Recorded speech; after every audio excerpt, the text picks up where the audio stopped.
आपको इससे बार पड़ेगा। आप जिस तरह जिम में जाते हैं, मेंबरशिप लेते हैं, लेकिन आप पहले दिन ही जाके वहाँ पे हैवी वेट्स लिफ्ट करते। आप 1 हफ्ते में ये नहीं कर सकते, 90 डेज़ में नहीं कर सकते, आप इसको 1 साल में नहीं कर सकते, आपको टाइम लगेगा।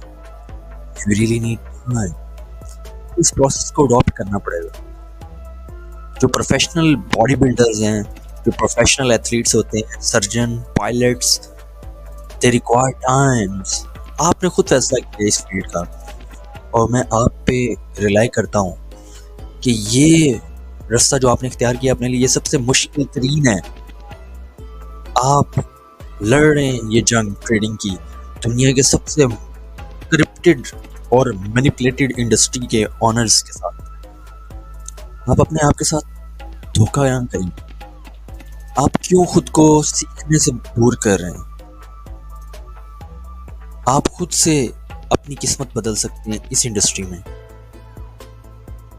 आप डेवलपमेंट को कट नहीं कर सकते, आपको सीखना पड़ेगा। ये सबसे बोरिंग चीज़ है, ये सबसे मुश्किल काम है। आपको ट्रेनिंग करना आसान नहीं लगता, आपको ट्रेनिंग करना मुश्किल लगता है, आपके पास टाइम नहीं है, लेकिन कैसे आप पैसा बनाएंगे इस इंडस्ट्री में? ये आपके लिए और मुश्किल बन जाएगा अगर आप आज फोकस नहीं करेंगे जर्नलिंग पे, सीखने पे। तो ये मेरे और आपके मेंटोर आईसीटी की मोटिवेशनल स्पीच है, जिसको इंग्लिश से हिंदी में आपके सामने कन्वर्ट कर दिया मैंने। कोई भी इतनी आसानी से ट्रेडिंग में कामयाब नहीं बनता। जो आज कामयाब ट्रेडर्स आप देख रहे हैं, उनको सालों साल लगे हैं। जो लोग ये कह रहे हैं कि हम कुछ मंथ्स में कामयाब हुए हैं, वो झूठ बोल रहे हैं। आप उन पे तवज्जो देना छोड़ दीजिए। दे आर लिटरली फ्लिस इफोर्ट्स। अगर आप मुझे सुन रहे हैं तो आप में वो पोटेंशियल है, आप में वो एनीमिया है कि आप कामयाब हों।